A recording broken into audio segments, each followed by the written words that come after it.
Washington State Ferries terminates sale of 2 vessels, citing contract breaches and crew welfare concerns. This is from G Captain, and it was published on the 9th of September 2024.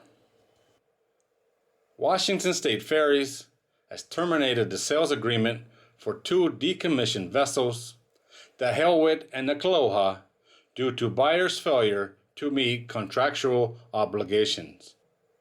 The decision comes after a series of events that raise concerns about the vessel's intended use and the welfare of crew members. In August, buyer Nelson Arms attempted to move the ferries to Ecuador, but the operation was altered when the tow equipment malfunctioned in Puget Sound. Subsequently, reports emerged about poor living conditions and intimidation of the tugboat's crew, prompting WSF to reevaluate the sale.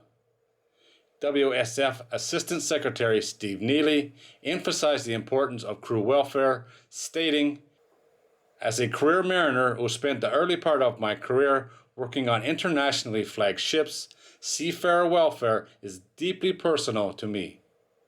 Though Mr. Arms denies these claims, it's important to reaffirm that WSF's values prioritize the fair treatment and safety of all crew members." Under the terms of the contract, Arms forfeits the $200,000 paid for the vessels. WSF has used part of these funds to remove leftover fuel from the ferries, with the balance to be transferred to the Puget Sound Ferry operations account. The 144-car Elwit, one of 4 superclass ferries built in the mid-60s, was retired on April 8, 2020. The Kaloha, an 87-car Evergreen State class ferry built in 1958, was retired on the 1st of July 2017.